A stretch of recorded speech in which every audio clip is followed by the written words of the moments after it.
In the dawn age of Westeros, before the coming of man and the raising of castles and cities, there were only the children of the forest. Little is known of them now, but it is said they were small in stature, dark and beautiful, and no taller than children when grown to manhood. They lived in the depths of the forests and hidden villages, crannogs and caves. They hunted with weirwood bows and armed themselves with blades of obsidian. Their wise men were called green seers and were possessed of a powerful magic. They worshipped nameless, faceless gods of the forest, stream and stone. According to legend, it was they who carved faces in the great white trunks of the majestic weirwoods. Their deep-cut eyes were red with sap and ever watchful. 12,000 years ago, the first men came from the eastern continent, crossing a land bridge called the Arm of Dawn. Riding their great horses and wielding weapons of bronze, they cut down the children's forests and weirwoods. A terrible war raged between the children and the first men that lasted for centuries. At long last, the two races sought an end to the years of horror and bloodshed. They met on a small isle in the centre of a great lake called the God's Eye. It was there they forged the pact. The first men would be granted dominion over the coastlands, the mountains, the high plains and the bogs, but the deep forest would forever belong to the children, and no weirwood tree would ever again fall to man's axe.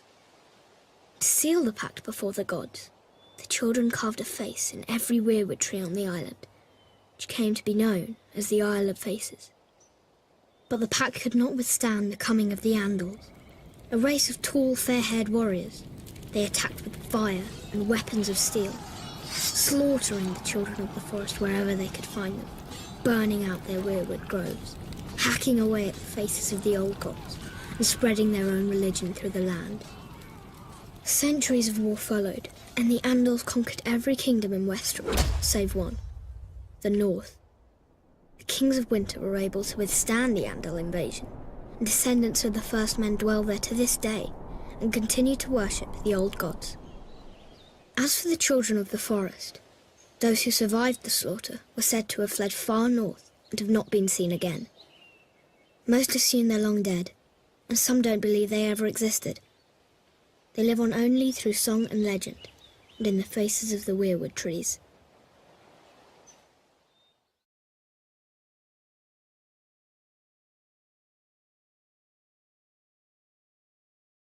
When Aegon the Conqueror invaded Westeros, he had 7 kingdoms to contend with.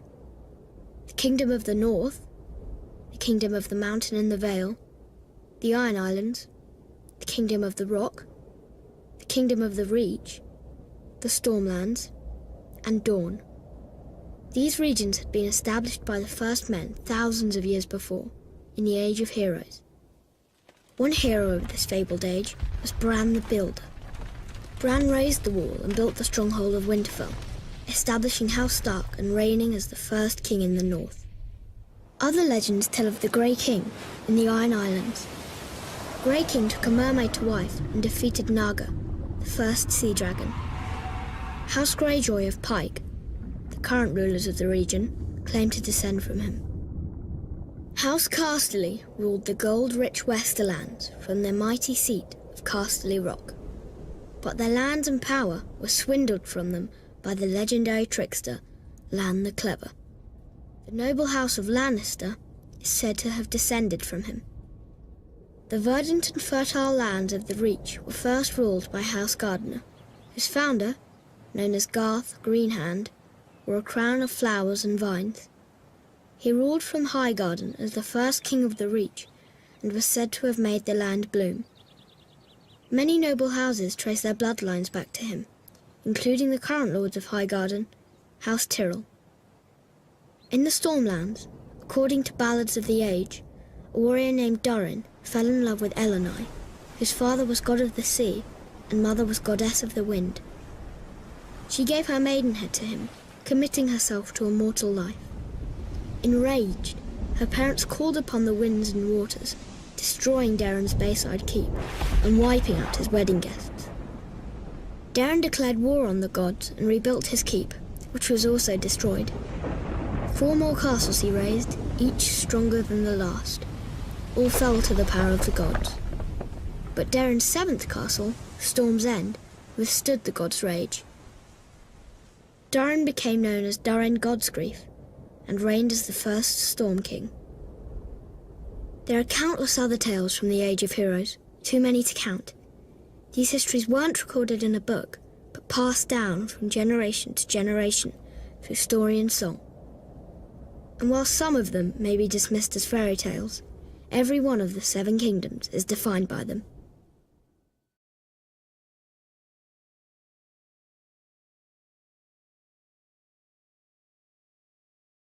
In the seven kingdoms of Westeros, the dominant religion is the faith of the Seven, first brought to its shores by the Andals some 6,000 years ago. But there are some who still keep to the old way, worshipping the faceless gods of the children of the forest and the first men. The old gods are countless, nameless spirits of nature. In ancient times, the children of the forest carved faces in the trunks of the weirwood trees, which became sacred symbols of their faith. In time, the first men adopted the children's gods as their own. Most castles at that time contained a godswood with a weirwood or heart tree at its centre. Meanwhile, across the narrow sea, a new religion was born in the hills of Andalos. According to legend, the god of seven revealed itself to the Andals, and the invasion of Westeros followed soon after. The Andals sailed across the sea on ships armed with weapons of steel. Some warriors carved a seven-pointed star into their skin as a symbol of their new faith. The invaders destroyed most of the weirwoods in the southern lands, slaughtered the children of the forest wherever they could find them, and conquered every kingdom of the first men, save the north. In time, the faith of the Seven spread like wildfire throughout the land. The Seven is a single deity with seven aspects, each symbolizing a different area of life, though most people refer to the Seven as separate gods. The mother is prayed to for mercy and watches over fertility, childbirth, and peace. The father sits in judgment over souls. The warrior is prayed to for protection, valor, and skill in battle. The crone is the symbol of wisdom and foresight. The smith watches over creation and craftsmanship. The maiden symbolizes purity, love, and beauty. Finally, there is the stranger, rarely prayed to, who represents death. The faith is highly organized and deeply influential in Westerosi politics and culture as the official religion of the monarchy. Worshippers gather in temples of the faith called septs. The seat of the faith is the Great Sept of Baelor, which is located in the capital city of King's Landing. Still, in the north, where descendants of the first men dwell, worship of the old gods continues to this day, and the sacred faces of the weirwood trees keep close watch over the faithful.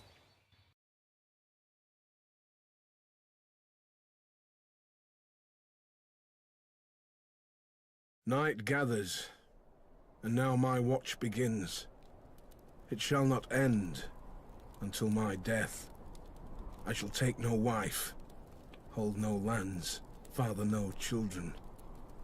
I shall wear no crowns and win no glory. I shall live and die at my post. I am the sword in the darkness. I am the watcher on the walls.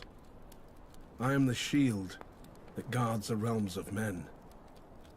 I pledge my life and honor to the Night's Watch, for this night and all the nights to come.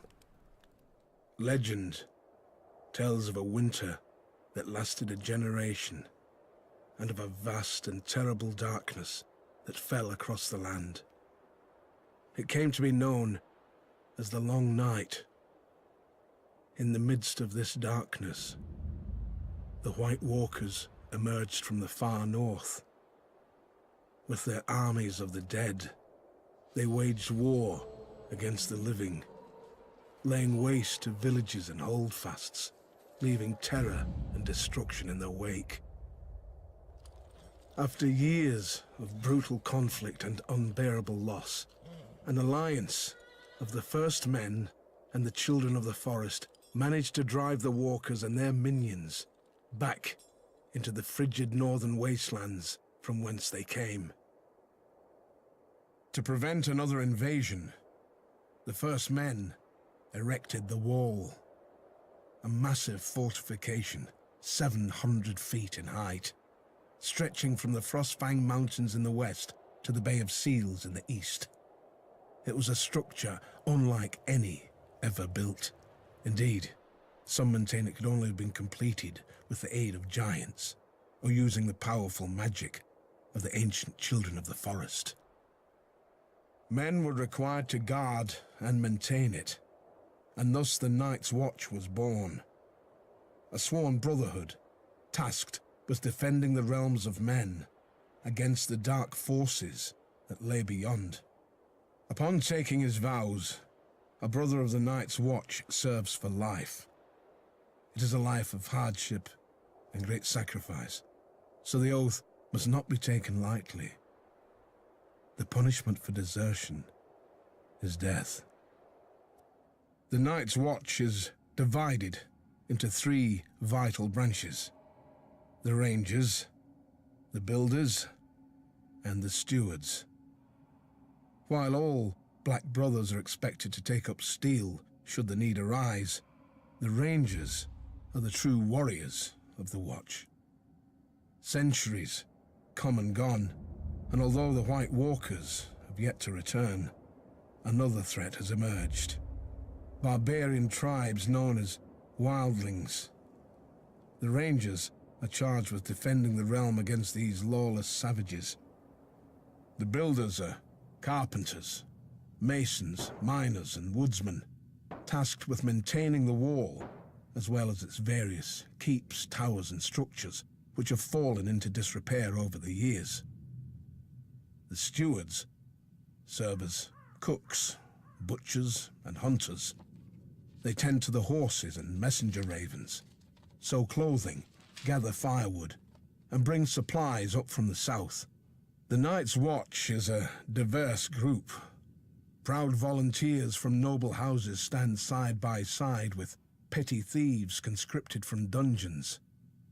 Class distinctions are left behind, as are past misdeeds. A man gets what he earns on the wall, and even the lowliest gutter snipe can rise up in rank if he proves himself worthy. For thousands of years, the brothers of the Night's Watch have stood their lonely vigil. As the seasons changed, as brutal wars raged in the south, as dynasties rose and fell, the Night's Watch endured.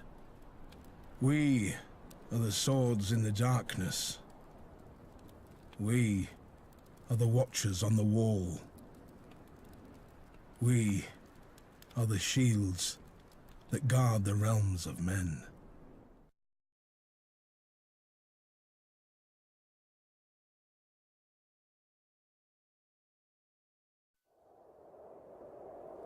Joining the Night's Watch, or taking the Black, is a singular honor for any northerner.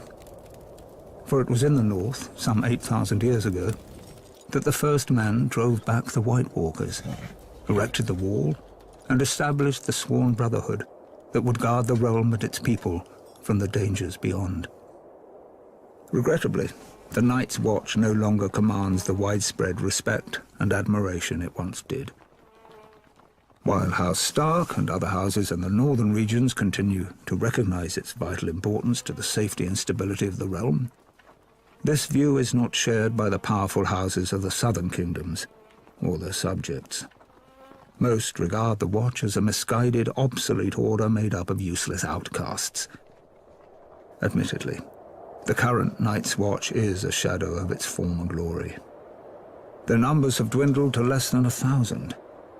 Of the 19 castles along the Wall, only 3 are functional: the Shadow Tower, Castle Black, and Eastwatch by the Sea. And the Watch's mandate of adding to the Wall has been abandoned entirely. There are barely enough resources to maintain it. Recruiting officers, known as Wandering Crows, scour the dungeons and slums of the realm in hope of finding men to fill the ranks. While there is still the occasional highborn volunteer, the newest recruits are almost entirely made up of lowly criminals. Thieves, rapists and murderers, sentenced to the wall as punishment for their crimes. The decline of this once fabled order is troubling, as the danger it guards against is all too real. While the White Walkers haven't been seen or heard from in ages, and may very well be the stuff of myth, barbarian tribes that dwell beyond the wall, known as wildlings, have been a menace to the North and its people for generations. At certain points in history, the disparate wildling tribes have united behind a single leader, a king beyond the wall, and attempted large-scale attacks against the realm. But thanks to the resourceful and courageous men of the Night's Watch, these so-called kings were soundly defeated. While many have lost faith in the Night's Watch, the people of the North are steadfast in their belief that the Black Brothers will answer the call of duty. But with winter coming, diminished numbers, and a lack of widespread support, will they be ready?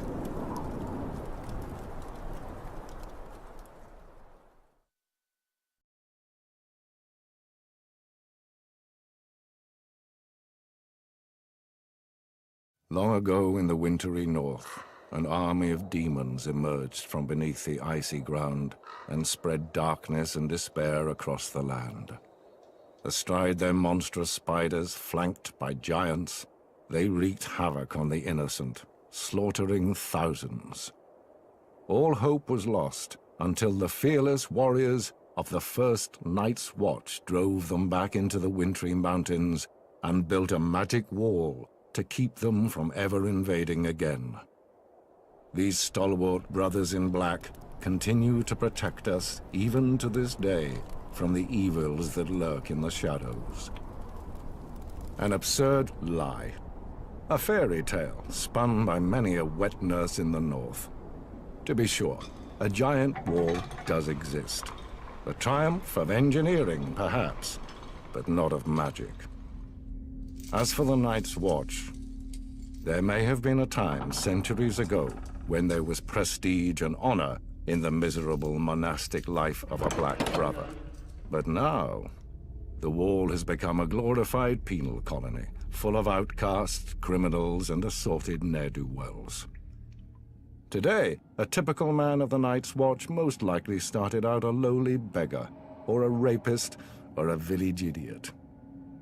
As for the few high-born watchmen, they either fought on the losing side of a war, or were disowned by their parents for one reason or another. Those who persist in defending the Night's Watch will claim the Seven Kingdoms need protection from the wildling tribes of the far north. But there's little to fear from those primitives. They're a nuisance, but not sophisticated or powerful enough to be a significant threat to the realm. And any talk of White Walkers returning with their armies of the dead and their giant spiders and their snarks is just that. Talk.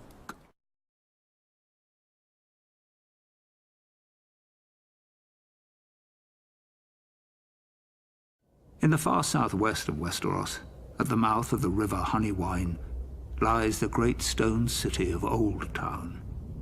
It is home to the Citadel, where men and boys from throughout the kingdoms come to receive their training as maesters. Maesters play an integral role in Westerosi society, serving as scholars, healers, and advisors to the nobility of the Seven Kingdoms. This venerable order of learned men dedicate their lives to serving the realm, and are sworn to occupy a neutral position when it comes to power and politics. Upon completing his training at the Citadel and taking his vows, a maester renounces his family name and takes a vow of celibacy.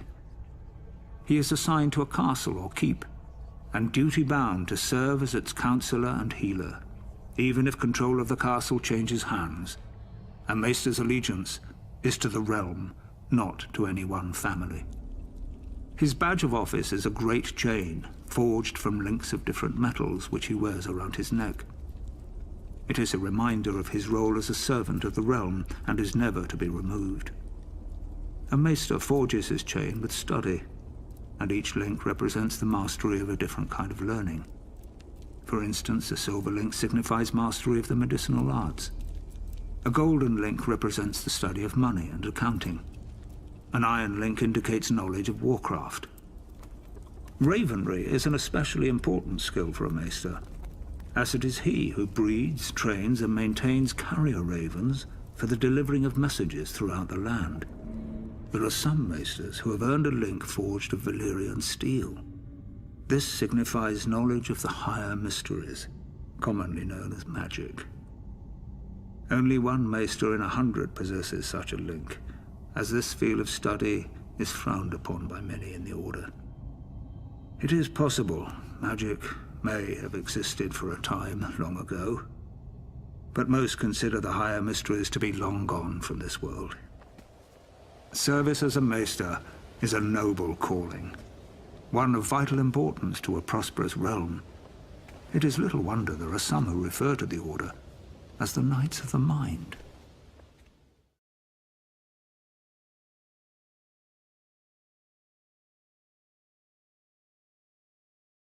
East of Westeros lies the smoking sea, where no ship dares sail. There are those who swear it to be demon-haunted, and who's to say they're wrong? For it was there, thousands of years ago, that a cataclysmic event occurred, destroying one of the great civilizations in history.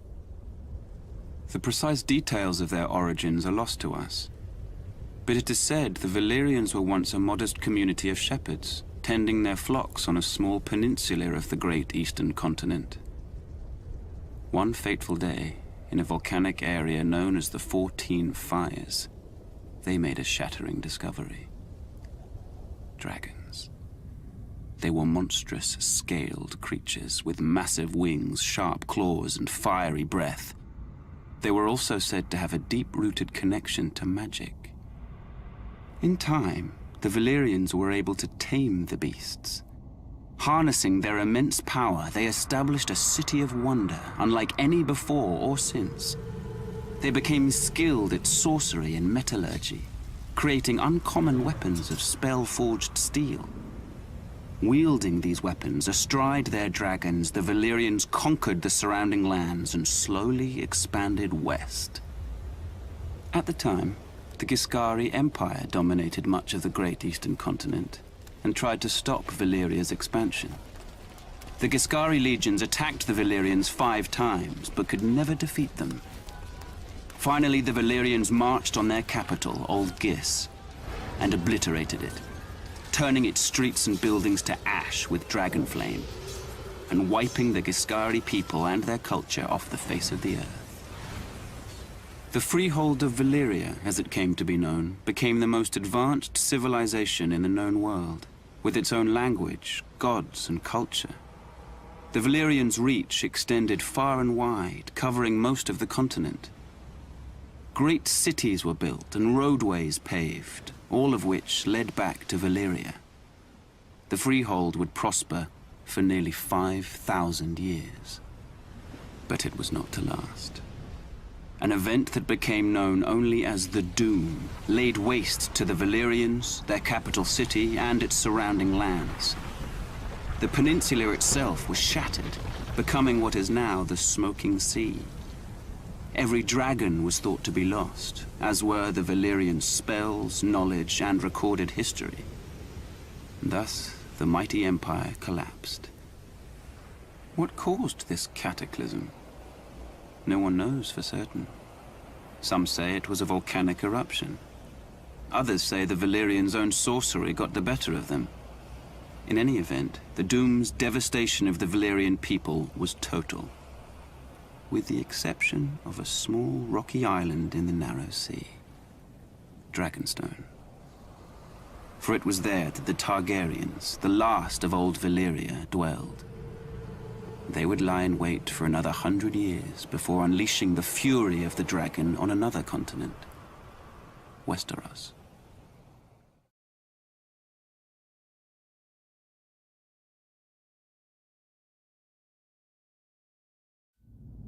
The days of the Andals were numbered. One by one, their so-called kings were bending the knee or facing the wrath of Aegon Targaryen. Aegon of Old Valyria. Aegon who was blood of the dragon. After defeating the Iron Men at Harrenhal and slaying the last of the Storm Kings, Aegon and his sisters, Rhaenys and Visenya, set their sights on other prizes. The gold mines of the Rock and the fertile lands of the Reach.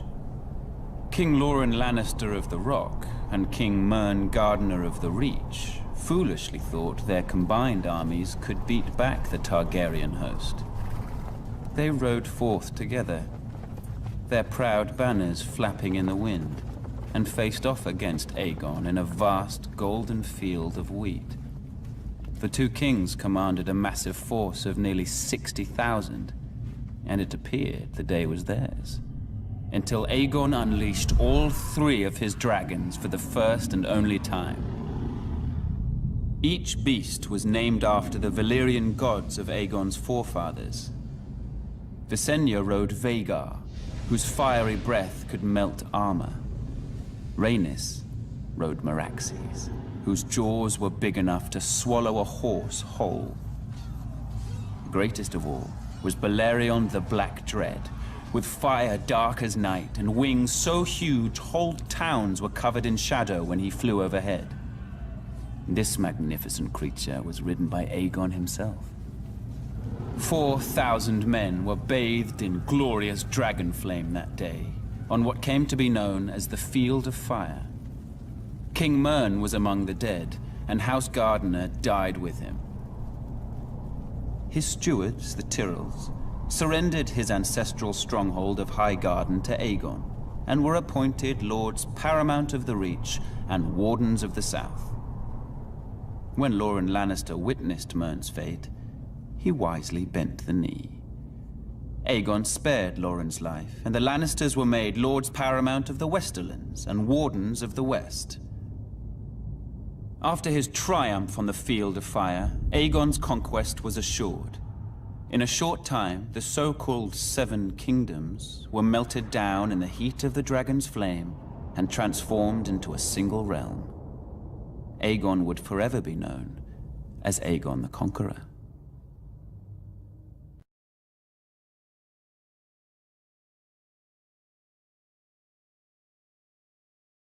The ascension of Aegon Targaryen was confirmed, and the fate of the Seven Kingdoms sealed on the Field of Fire. Kings Loren Lannister of the Rock and Mern Gardener of the Reach stood against Aegon's invasion. They commanded a united force of 600 banners, 5,000 mounted knights, and 50,000 men-at-arms. Aegon's host was vastly outnumbered, and when the army of the two kings charged, the invaders turned heel and ran. But Andal might was no match for Dragonflame. When Aegon unleashed all three of his dragons, 4,000 souls were horrendously burned alive on the battlefield, King Mern among them. Realizing all hope was lost, King Loren surrendered. The Starks of Winterfell had no intention of submitting to Targaryen rule. They had reigned as kings in the north since the days of the First Men and were determined to resist the Targaryen invaders, just as they had resisted the Andals thousands of years before. King Torrhen Stark led his army to the Red Fork just east of Riverrun, hoping to succeed where Loren and Mern had failed. But when Torrhen saw the size of Aegon's now mighty host, along with his monstrous dragons, he knew he couldn't subject his followers to the horror of another Field of Fire. He bent the knee and swore fealty to Aegon, who allowed the Starks to maintain their lordship over the region as Lords Paramount and Wardens of the North. Without question, Torrhen Stark saved thousands of lives that day. He was ever after known as the King Who Knelt.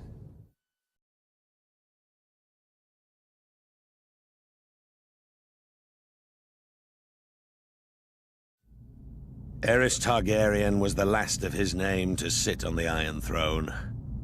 Known far and wide as the Mad King, his was a reign of instability and terror. The Seven Kingdoms are well rid of him and his kind. Oh, he may have appeared to be a capable ruler at first, But that was due in no small part to his counselors, led by the hand of the king, Tywin Lannister.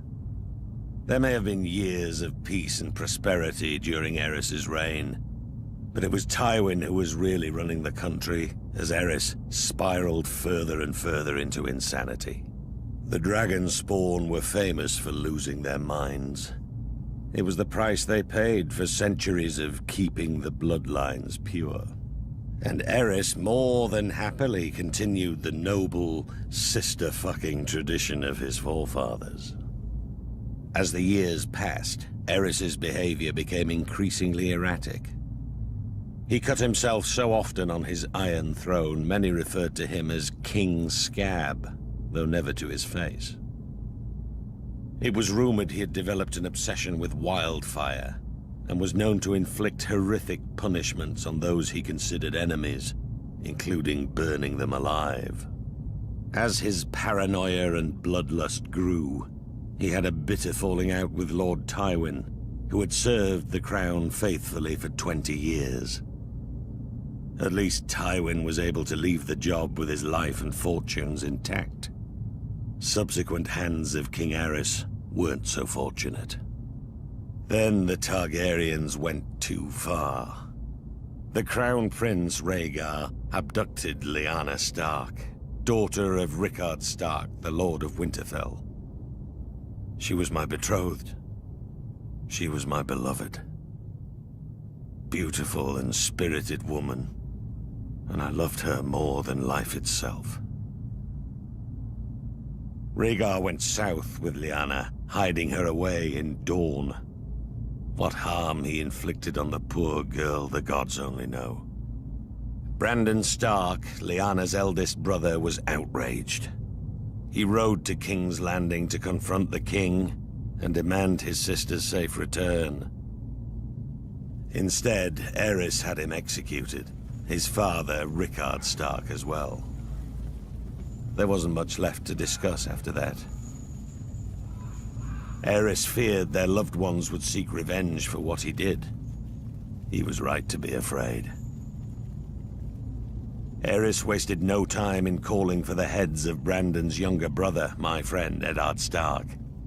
And my head too, of course. I'm sorry he didn't come looking for it himself. Alongside Jon Arryn of the Vale, the man who fostered Ned and I as children, Baratheons, Starks, and Tullys all called their banners. Once our rebellion began, the Mad King's days were numbered.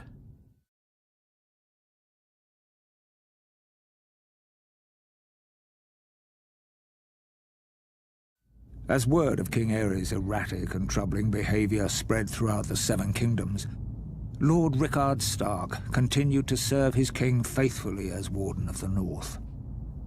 The proud father of 4 children, his daughter Lyanna, was engaged to Robert Baratheon, the young lord of Storm's End. Centuries of peace between the North and the Iron Throne ended the day Rhaegar Targaryen, Prince of Dragonstone, abducted Lyanna. Enraged, Brandon Stark rode to King's Landing, demanding the release of his sister and the death of Rhaegar.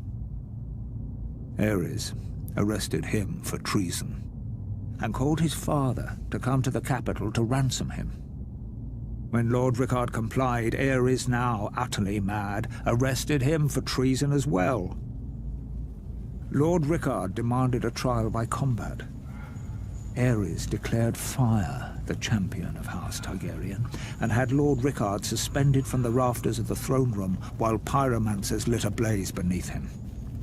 As he burned, Brandon was brought into the throne room. A leather cord attached to a strangulation device was wrapped around his neck. Aerys told Brandon his father was a dead man, but there was a chance to save him. A longsword was placed on the floor just out of Brandon's reach, and the more he struggled to reach it, the more the cord tightened around his throat. Brandon Stark strangled himself, trying to free his father, who was roasted alive in his own armor. The entire court stood and watched this atrocity take place. Sir Jaime Lannister and the Kingsguard among them. The Mad King was reported to have laughed hysterically as these two noble men were tortured and brutally killed before him.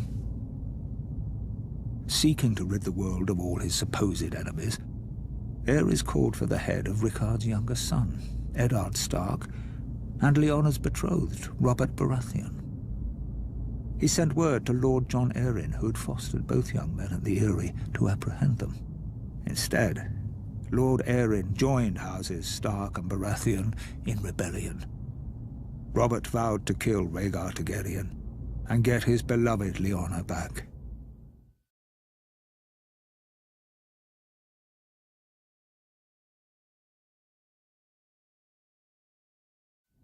As Aerys Targaryen's behavior grew more and more erratic, the task of ruling the Seven Kingdoms fell to me, Tywin Lannister. I had served Aerys for nearly 20 years, and as a result, the realm had prospered. The royal coffers were full, the land was at peace. But Aerys grew increasingly hostile, jealous of the success many credited to me. My power and influence unnerved him. The captain of my personal guard, Sir Elyn Payne, was once overheard making offhand comments regarding who was the true ruler of Westeros. When the king was given this information, he had Elyn Payne's tongue ripped out with hot pincers. It was my desire to unite the houses of Lannister and Targaryen through marriage. My daughter Cersei would marry Aerys' eldest son, Prince Rhaegar. Such a union made perfect sense for all parties. However, Aerys' senses had begun to leave him quite some time earlier. Instead of uniting the royal family with its most loyal and powerful ally, Aerys chose instead to insult my family, indicating that such a match was beneath Rhaegar. Instead, he chose Elia Martell of Dorne to be Rhaegar's wife. As if to rub salt in my wounds, Aerys appointed Jaime, my son, to the King's Guard. The King's Guard may be an honor for lesser families than ours, but it is a lifetime appointment that forces him to renounce all family holdings. This creates a difficulty in naming an heir to Casterly Rock. But Aerys knew all that. I had grown tired of the king's constant provocation. Thus, I resigned my post as Aerys' hand and returned to Casterly Rock with my considerable forces. When Robert Baratheon rebelled against the throne, Aerys grew fearful that I would join with Robert's forces and rise against him. He thought himself clever and kept Jaime very close, as if warning me. He sunk deeper and deeper into delusion, paranoia, and violence. I've heard it said he became obsessed with wildfire, a substance which, once lit, cannot be extinguished. Convinced he had enemies all around him, he wouldn't allow blades in his presence, save for those of his King's Guard. Alas, that proved to be his undoing.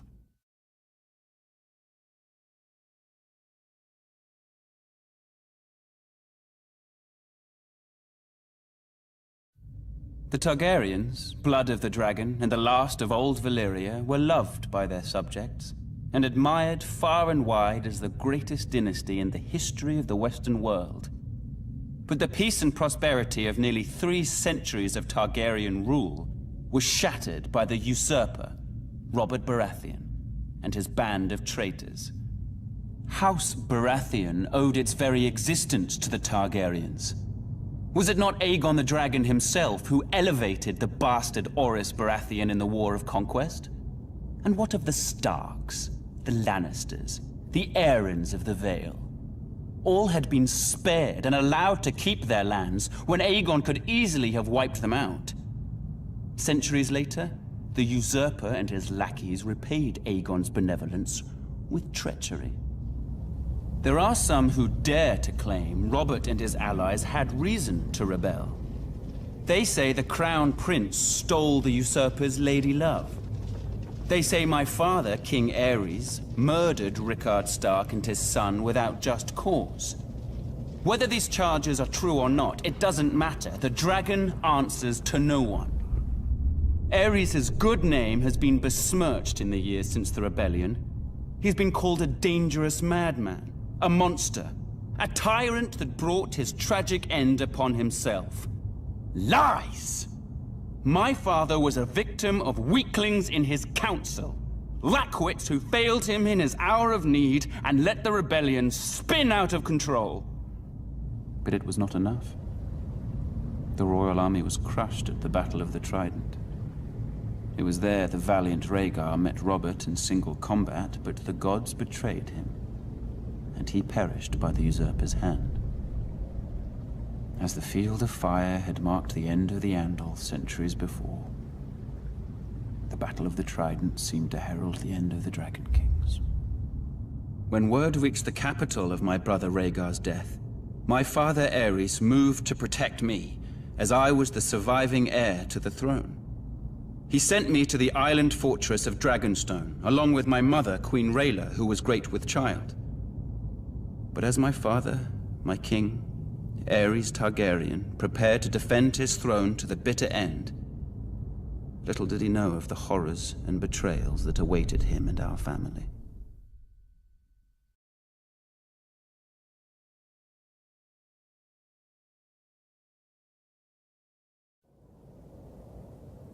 Rebellion. The crimes of House Targaryen were too heinous to go unanswered. The noble houses of Baratheon, Stark, and Arryn united to oppose and overthrow the line of the cursed Dragon Kings.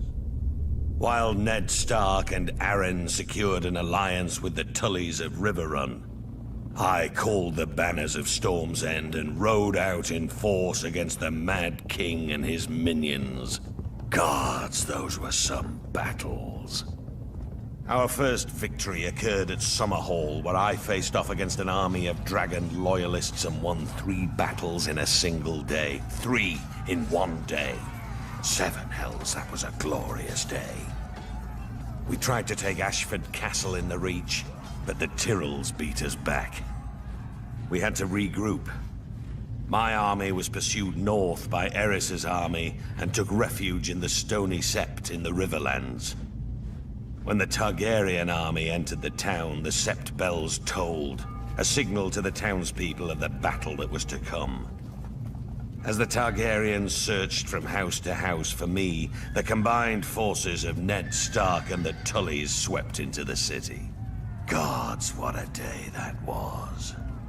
It's now known as the Battle of the Bells. We overwhelmed the Mad King's forces and sent them scampering back to King's Landing.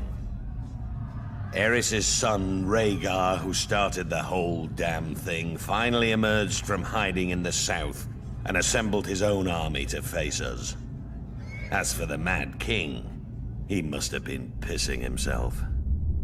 The battle that would decide the fate of the 7 kingdoms occurred at the crossing of the Green Fork of the Trident River. Rhaegar commanded the royal host, which was some 40,000 strong. My forces were outnumbered by nearly 5,000 men, but that didn't matter. They were fresh, but we were battle-hardened and had justice on our side. As the battle raged around us, I faced off with Rhaegar, the stag and the dragon right there in the ford of the river. I fought with the fury of 10 men, raining blow after blow upon that vile prince before burying my warhammer in his chest. I hit him so hard the rubies on his armor broke free, flinging them into the stream. They call it the Ruby Ford now. With that scum Rhaegar dead and the royal army shattered, our next move was to make for King's Landing. But I'd sustained a few wounds in the battle and was unable to ride. I sent Ned Stark to the capital to face the Mad King and make him pay for his crimes.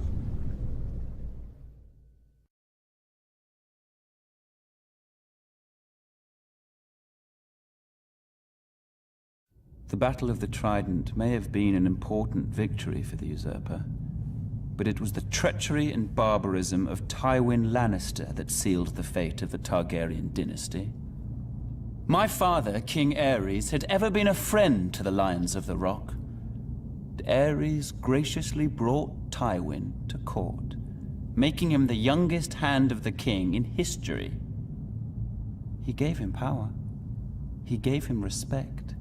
He made it possible for Tywin to restore House Lannister to glory. Aerys and Tywin governed side by side for 20 prosperous years. Still, when the usurper called his banners in rebellion, Tywin Lannister ignored his king's pleas for help and stayed holed up in his stronghold of Casterly Rock. In time, my brother, Prince Rhaegar, was dead. The realm was in turmoil, and the usurper's forces were said to be riding for King's Landing. What a glorious sight it must have been when a force of 10,000 Lannister men showed up at the gate of the capital with Lord Tywin at their head, pledging support to his beleaguered king. Aerys opened the gates for his old friend. Instead, Lannister and his men proceeded to plunder and destroy the city that he had called home for decades.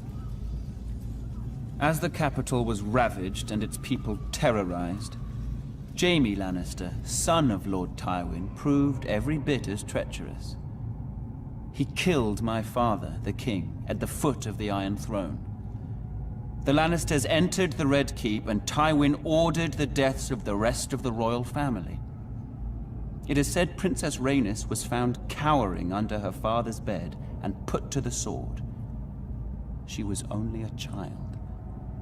As for Rhaegar's widow, Elia, she was forced to watch as Lannister thugs dashed her baby son's head against a wall before being raped and murdered herself.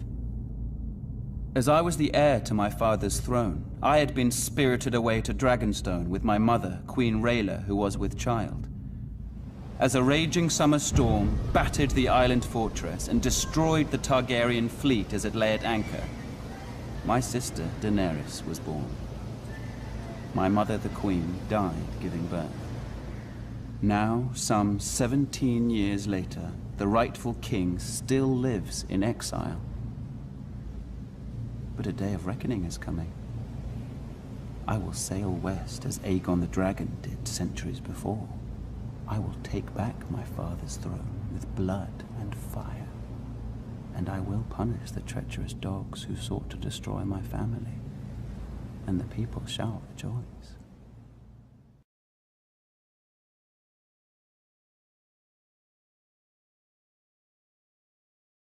For our rebellion to succeed, King's Landing had to be taken forcefully. No one was foolish enough to believe that Aerys was going to hand his crown over peacefully. The Mad King's reign needed to end.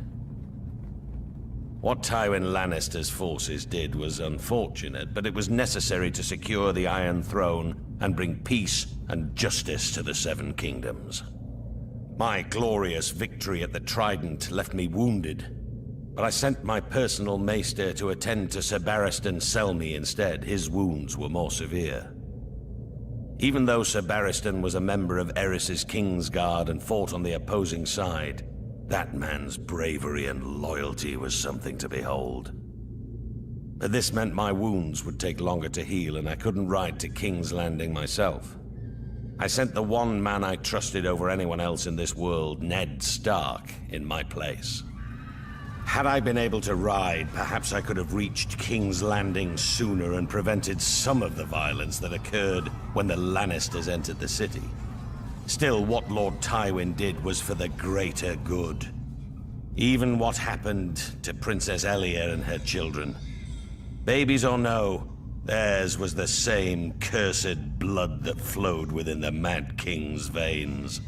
They were dragon spawn and couldn't be allowed to survive. What would they grow to be? Loyal subjects? Ned with his damn northern honor. He and I had our first major fight over the deaths of the Targaryen children. Ned called it murder, Murder. It was war. It was war. Lord Stark demanded that the Lannisters be held responsible for their crimes. Was it a crime to put an end to a family of lunatics born of incest? I wouldn't and still won't blame Tywin. Instead, I sent Ned Stark south to finish off the remaining Targaryen loyalists. It was only Lyanna Stark's death that reconciled us. Ned had lost his sister. I had lost my betrothed and beloved. We shared that sad bond together, Ned and I. Through it, our friendship was made strong again. As for the Mad King's surviving heirs, those that were able to scurry away in the face of my fury now live somewhere across the narrow sea. They had best stay there. If they ever set foot in Westeros again, they will face the King's justice.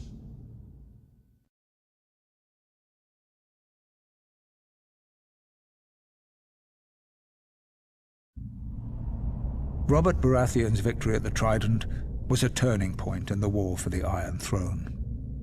While it was clear the gods were smiling on the rebel forces, Aerys Targaryen still held the Red Keep at King's Landing. As Robert was wounded and unable to ride, it was up to Eddard Stark to make for the capital and force the Mad King to give up the throne. Lord Stark reached the city gates to find that Tywin Lannister, Lord of Casterly Rock, had already sacked the city in Robert's name. House Lannister had remained neutral up to this point, ignoring requests for help from both the Crown and the rebels. Now that Robert's eventual victory was assured, it seemed Lord Tywin had finally chosen a side. Lord Eddard was horrified by what he saw when he entered the city. Homes looted and burned, women raped, scores of innocent citizens killed. Disgusted, he led his force up Visenya's hill to the Red Keep. Upon entering the throne room, he found King Aerys lying in a pool of blood, dead by the hand of his own sworn King's Guard, Jaime Lannister, who sat brazenly upon the throne. Demanding to know the whereabouts of Queen Rhaela, Lord Eddard was informed the Queen and her son Viserys had been spirited away to Dragonstone before the Lannisters arrived. But other members of the royal family were not as fortunate. Elia, Martell of Dorne, who was the wife of Prince Rhaegar, had been raped and murdered by Ser Cregor Clegane on Lord Tywin's orders. Ser Cregor and his men had also butchered Rhaegar's young children. When Robert was well enough to reach the capital, Lord Eddard demanded the Lannisters answer for their heinous crimes. Robert refused, and sent him south to relieve the Baratheon stronghold of Storm's End, which was still under siege by forces loyal to the Crown. Whatever words passed between the two old friends are known only to them, but Lord Eddard is said to have left King's Landing in anger. Later, when Robert was crowned, he appointed Jon Arryn as Hand of the King. Lord Arryn's first order of business was to broker a truce with the Martells of Dorne, who were outraged by the brutal murder of Princess Elia and her children. Following the death of Lyanna Stark, who had been betrothed to Robert, Houses Baratheon and Lannister were joined in marriage when the new king took Tywin Lannister's eldest daughter Cersei as his queen. As for Eddard Stark, he returned to his stronghold of Winterfell, forever haunted by his sister's death and the shameful way that Robert had secured his throne.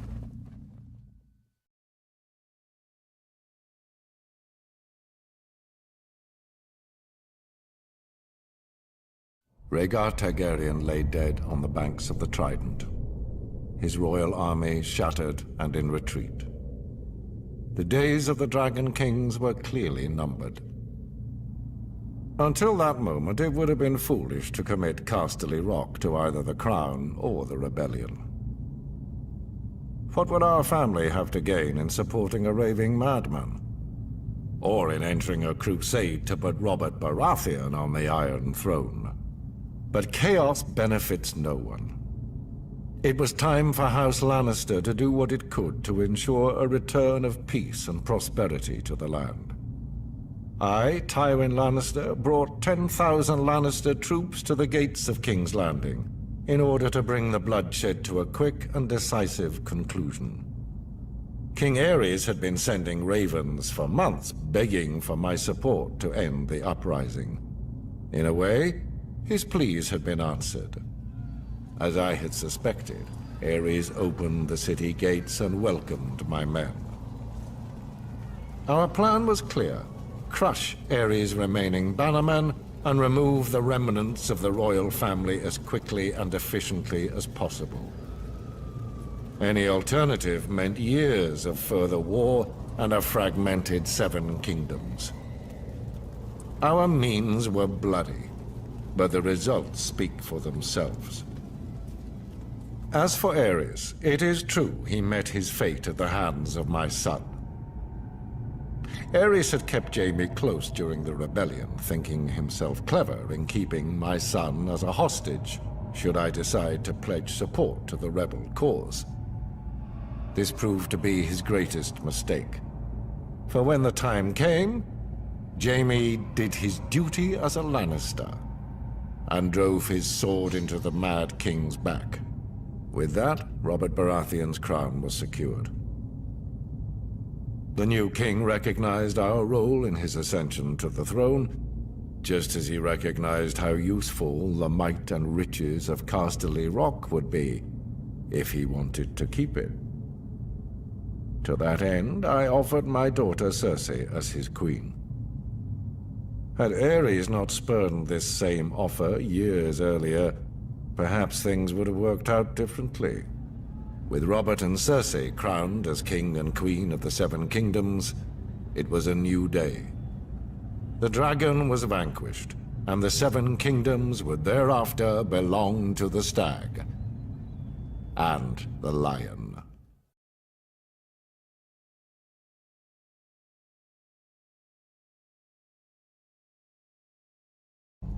The Starks of Winterfell trace their descent to the first men in the Age of Heroes. The family's founder was Brandon the Builder, who, in the aftermath of the Long Night, helped establish the Night's Watch. Legend has it he enlisted the aid of giants and the powerful magic of the Children of the Forest to raise the mighty wall, which has protected the realm for generations. He went on to build the ancestral seat of Winterfell and reigned as the first king in the north. The Starks reigned as kings for thousands of years, even withstanding the invasion of the Andals. As the southern kingdoms fell and the Children of the Forest were driven away, the North stood strong, maintaining its religious customs and its way of life. Eventually, the reign of the Kings of Winter came to an end with the coming of Aegon the Conqueror. After Aegon and his dragons destroyed the combined armies of the Reach and the Rock at the Field of Fire, King Torrhen Stark bent the knee and swore fealty to the Targaryen dynasty in order to spare the destruction of Winterfell and his people. He was forever after known as the King Who Knelt. As a reward for his submission, Aegon named Torrhen Lord of Winterfell and Warden of the North. The Starks take great pride in their history and traditions. It is one of the few noble houses that still keeps the old gods. A sacred weirwood tree looms large in Winterfell's Godswood. Its ancestral sword, Ice, was forged in ancient Valyria and has been passed down through the generations. House Stark remains steadfast in its support of the Night's Watch, even as the once illustrious order has fallen on hard times. Much like their sigil, the Grey Direwolf, House Stark is the stuff of legend in the north and throughout the 7 kingdoms. And their family words, "Winter is coming," serve as a reminder of their beginnings in the wake of the Long Night, and a grim portent of things to come.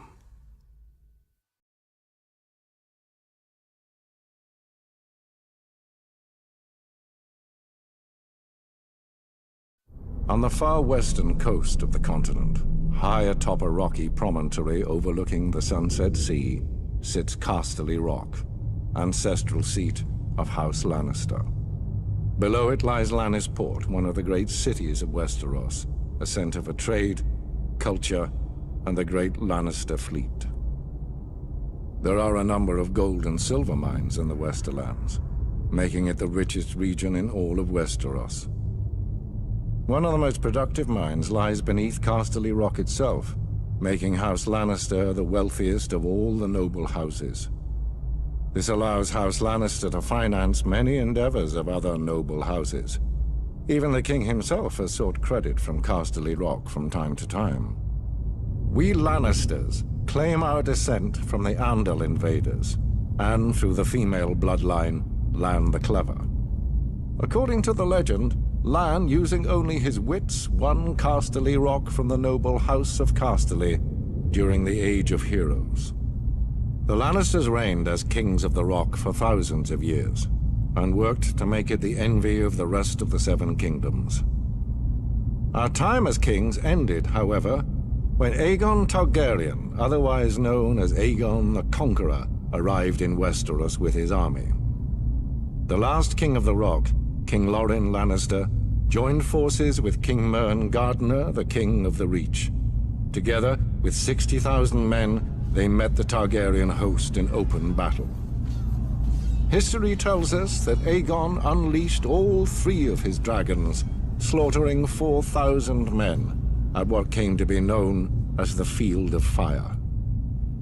King Mern himself was burned alive that day, and House Gardener turned to ash with him. Seeing both the threat and opportunity the Targaryens represented, Lorin wisely surrendered and aided Aegon in his further conquest of Westeros.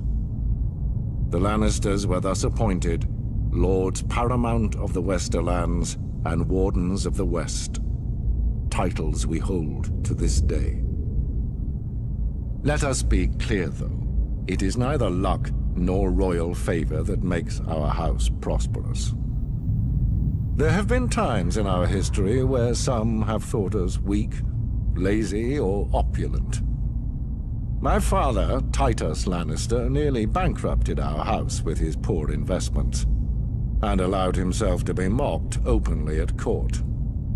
When our vassal, the Rains of Castamere, dared to rise up against the Lannisters, they learned how dangerous it can be to taunt a lion. I, Tywin Lannister, led the assault on Castamere to put down this rebellion. I made an example of them, to anyone who doubts our might. They even made a quaint song about the fates of the Rains of Castamere. Sadly, there are no Rains left to hear it. Today, the Golden Lion of Lannister is rightly admired and feared throughout the Seven Kingdoms. Our words are, "Hear me roar." But there are other words that should be remembered when crossing a Lion of Casterly Rock. A Lannister always pays his debts.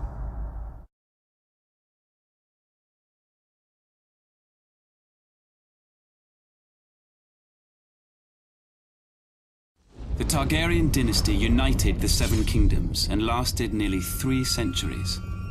It was a dynasty forged in fire, sealed in blood, and destroyed by rebellion. The Targaryens are blood of the dragon, descended from the nobility of ancient Valyria, a once mighty empire in the east. When the cataclysmic doom laid waste to Valyria and its people, the Targaryens survived, having settled on the island fortress of Dragonstone years before. They remained there for a century, until the rise of Aegon the Conqueror.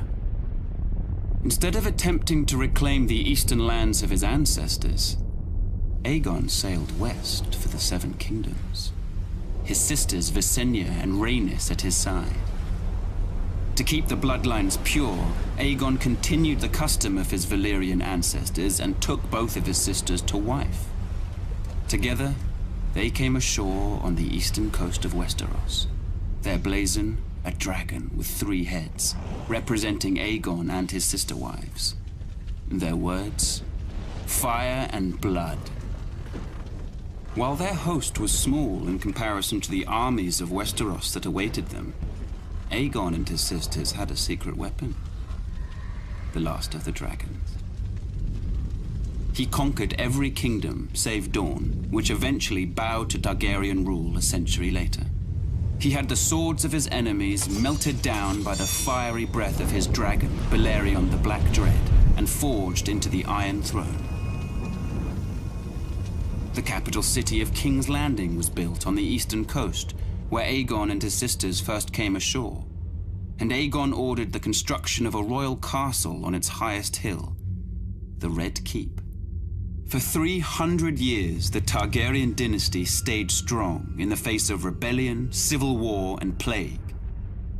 But the line of dragon kings was broken when my father, Aerys Targaryen, the second of his name, was overthrown in rebellion. My father was betrayed and slaughtered by Ser Jaime Lannister, a member of his own Kingsguard. His son and heir, my brother Rhaegar, perished on the field of battle at the hands of Robert Baratheon, who claimed the Iron Throne for himself.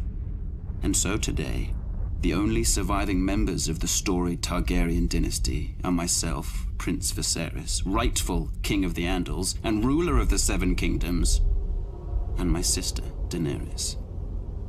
We were spirited away to the free cities of the East by loyalists. Here we have lived in exile ever since, dreaming of a day when we will cross the narrow sea and take back my father's throne.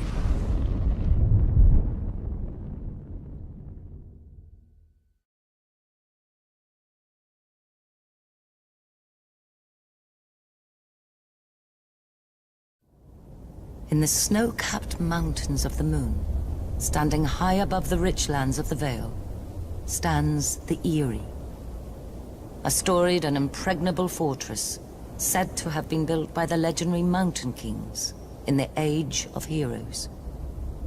It is the stronghold of House Arryn, one of the oldest noble families in Westeros. Their sigil, a soaring falcon over a crescent moon. Their words, as high as honor. The Arryns are direct descendants of the Andal invaders, who sailed across the narrow sea and came ashore at the Fingers. According to legend, Sir Artus Arryn, known as the Winged Knight, soared through the sky atop a giant falcon, landing on the peak of the highest mountain where he defeated the Griffin King in battle. It was the Andals' first great victory over the First Men, and Sir Artus was duly rewarded. He was declared King of the Mountain and the Vale, and the region was renamed the Vale of Arryn. Thousands of years later, Aegon the Conqueror arrived in Westeros. House Arryn bent the knee to Aegon and his dragons, and were allowed to maintain the control of the region, as Lords Paramount of the Vale and Wardens of the East. Over the centuries, House Arryn remained loyal to the Targaryen dynasty, until Lord Jon Arryn joined with Houses Baratheon and Stark in rebellion against Mad King Aerys. Upon winning the Iron Throne, Robert named Lord Jon Hand of the King, a position he held until his mysterious death.